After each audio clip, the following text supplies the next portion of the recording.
ጤና ይስጥልን የተወደዳችሁና የተከበራችሁ የሚዲያችን ተከታታዮች እንደምቆይታችኋል። ግንቦት 22 ቀን 2017 ዓ.ም ሰበርና ትኩስ መረጃዎቻችንን ይዘን ወደ እናንተ ቀርበናል። አብራችሁ እንድትቆዩ ጋበዝኩኝ። በቅድሚያም አበይት ነጥቦቹን ላሰማችሁ። ወንድሙ ማሩ ራሱን ከምሬ ቡድን በይፋ ማግለሉ ተሰምቷል። ዝርዝሩን ይዘናል። የምስራቅ አማራ ኮር ሁለተኛ ዞብል አምባ ክፍለ ጦር በአራት ግንባሮች ታላቅ ድልን መጎናጸፉም ተሰምቷል። ሙሉን የምታደምጡት ይሆናል። ቤቱ እያፈረረሰበት ያለው የብልጽግና ሰራዊት በሰሜን አቸፈር ወረዳ ላይ ምን ገጠመው፣ ምን ሲያደርግስ ዋለ የሚለውንም ዝርዝር ይዘናል። በአማራ ክልል ባለፉት 15 ቀናት ብቻ ከ30 በላይ አሽከርካሪዎች መታገታቸው እየተገለጸ ይገኛል። ከየት ወዴት የሚለውንም በዝርዝር የምትሰሙት ይሆናል። የተባበሩት መንግስታት የዓለም ምግብ ፕሮግራምም አዲስ መረጃን ይፋ አድርጓል። የምታደምጡት ይሆናል። ዳፋው ለብዙዎች የተረፈው ህወሓትም በፌዴራል መንግስት ላይ ጦርነት ለመክፈት በከፍተኛ ዝግጅት ላይ እንደሚገኝ መረጃዎች እየወጡ ይገኛሉ። ዝርዝሩን የምትሰሙት ይሆናል። ሌላው ደግሞ ኤርትራ ዘለፋዋን አሁንም ቀጥላለች። በኤክስ ገጿ ምን አስተላልፋለች የሚለውንም በዝርዝር የምናሰማችሁ ይሆናል። የተወደዳችሁና የተከበራችሁ የሚዲያችን ተከታታዮች አብሮነታችሁን ስትቸሩን እነዚህንና ሌሎች መረጃዎችንም በዝርዝር የምታደምጡ ይሆናል። አብራችሁ እንድትቆዩ የጋበዝኩኝ እኔ ወደ ዝርዝሩ አመራሁኝ። ምሬ ወዳጆ የአማራ ፋኖ ቦሎ ቤተ አማራ የሚል አደረጃጀት የመሰረተ ጊዜ ይፋ ያደረገው የስልጣን ድልድል የላስታ ላሊበላ ተወላጆችን በከፍተኛ ሁኔታ ያገለገለ ነው ሲል የተቃውሞ ድምጽ ሲያሰማ የነበረው ወንድሙ ማሩ በይፋ ከምሬ መለየቱን ገልጿል። በዚህም ምሬና በጠላት ሸጋው በየመንደሩ የላስታ ፋኖ ጸጉሩን አበጥሮ መዞር እንጂ ውጊያ ላይ የለም እያሉ ሊያሸማቅቁት ይሞክራሉ በማለትም ከዚህ በኋላ ከአማራ ፋኖ ቦሎ ምንም አይነት ትዕዛዝ እንደማይቀበልም ነው የገለጸው። ታዲያ ከአማራ ፋኖ ቦሎ ለላስታ ላሊበላ ተወላጅ ታጣቂዎች ሲሰጥ የቆየው ስልጠናም በአስቸኳይ እንዲቆምም ትዕዛዝ አውርዷል። በመሆኑም ከዚህ በኋላ በለጠም ሆነ ምሬ ምንም አይነት ትዕዛዝ እንዲያዙንም አንፈልግም ብለዋል። ወንድሙ ምሬና በለጠ በላስታ ላሊበላ ፋኖ ጉዳይ ላይ ጣልቃ እንገባለን የሚሉ ከሆነም በግልጽ እንመታለን ሲሉም አስጠንቅቋቸዋል። ምስራቅ አማራ ኮር ሁለተኛ ዞብል አምባ ክፍለ ጦርም በአራት ግንባሮች ላይ ታላቅ ድልም እየተጎናጸፈ ይገኛል። ታዲያ በምስራቅ አማራ ኮር ሁለት ዞብል አምባ ክፍለ ጦርም በአራት ግንባር ማለትም አቦሆይ ጋሪያ፣ ድንጋይ ቀበሌ፣ አረፋ ጊዮርጊስና አራዱም ከተማ የፋሽስቱ ብልጽግና ዙፋን ጠባቂ ጦር ጋር በመፋለምም ታላቅ ድልም እየሰሩ ይገኛሉ። ዞብል አምባ ክፍለ ጦር አራተኛ በረሀኛው ሻለቃ በአቦሆሪ ጋሪያና ሁለተኛና ስድስተኛ ሻለቆች በአረፋ ጊዮርጊስ፣ ሶስተኛ ወይንም ደግሞ ራያ ሻለቃ ከቀዩ ጋሪያ እስከ ድንጋይ ቀበሌ እንዲሁም ደግሞ የክፍለ ጦሩ ቃኝና የአንደኛ ሻለቃ ቃኝ ራያ ቆቦ አራዱም ከተማ በአጠቃላይ በአራት ግንባርም ድልን ተጎናጽፈዋል።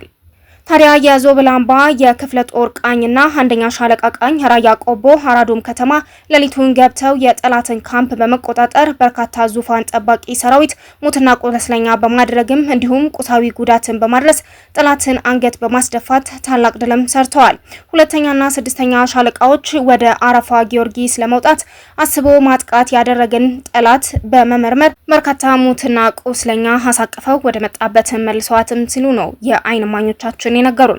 ታዲያ ከራያ ቆቦ በሰሜን ምስራቅ አቅጣጫ ድንጋይ ቀበሌ ዙሪያ አንደኛ ወይንም ደግሞ ራያ ሻለቃ በርካታ የጠላት እግረኛ ሰራዊት በሞርተር በዙ 23 እና ብረት ለበስ ታጅቦ የማጥቃት ቢያደርግም አንድ አካባቢ ብቻ 22 አስከሬን ያነሳ ሲሆን 3 ፓትሮልና 3 ኦራል ቁስለኛ ወደ ቆቦ ሆስፒታልም ጭኖ ወስዷል። ለማደኛው ራያ ሻለቃ ጠላትን ከመመርመር ባሻገር አንድ ጓድ ዙፋን ጠባቂ 7 ክላሽና ከ2100 በላይ የክላሽ ተተኳሽ እንዲሁም ሌሎች ወታደራዊ ቁሳቁሶችንም ማርከዋልም ነው የተባለው።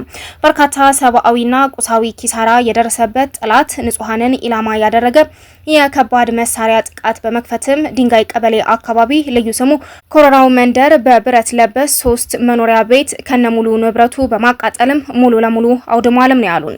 በመጨረሻም መዳረሻውን ድልና ነጻነት የሆነው የአማራ ሕዝብ የህልውና ተጋድሎ ተጠናክሮ ይቀጥላል ሲሉ የምስራቅ አማራ ኮር ሁለት ወታደራዊ ዋና አዛዥ አርበኛ አለሙ ገብሩ ገልጸዋል።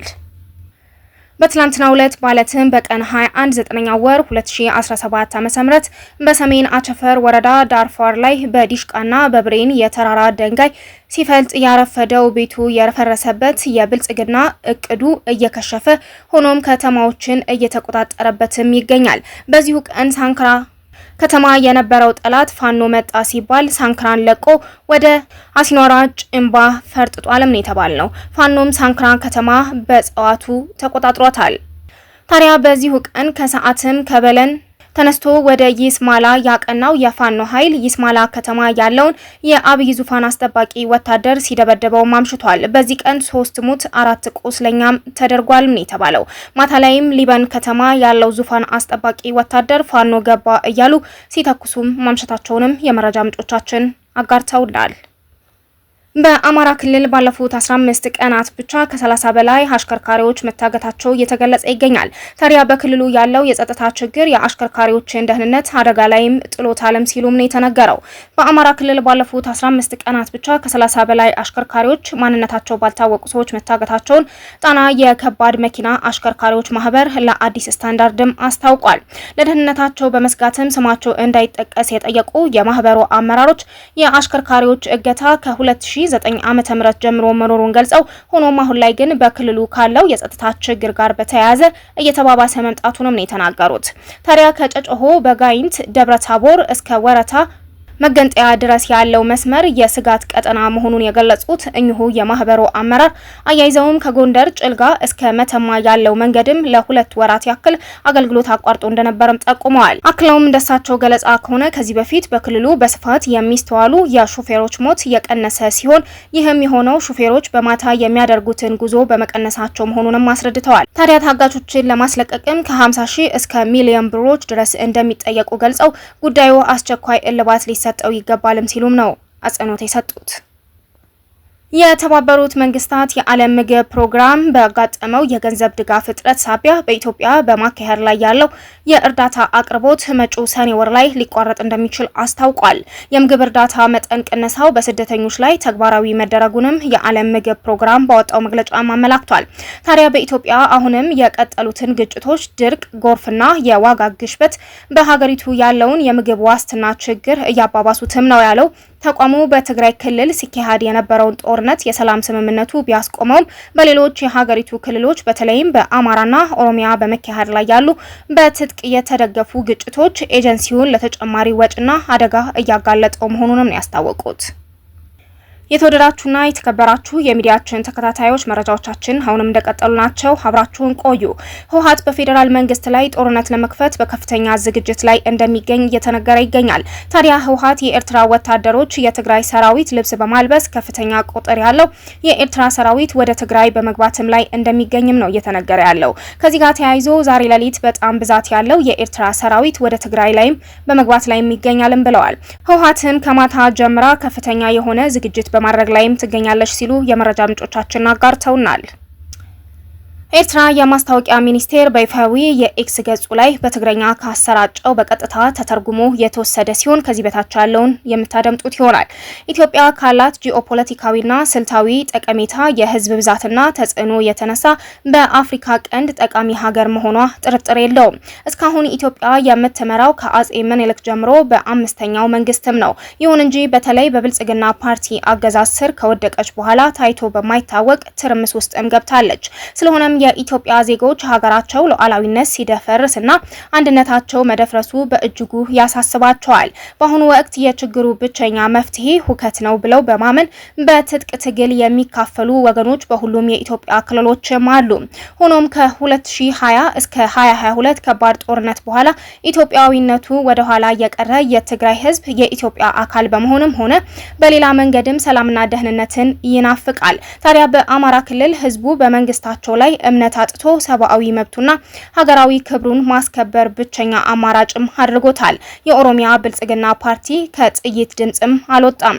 የብልጽግና መንግስት በዋና ከተማው ማለትም በአዲስ አበባ ብቻ ተወስኖ በህገ መንግስቱ ስም እየዘፈነ ያሉትን ችግሮች ላይ ማለትም የመረጠ ይመስላልም። እንደውም በኢትዮጵያ ያለው የፖለቲካና የጸጥታ ሁኔታ ለመፍታት ብስለትና ብቃት ያለውም አይመስልም።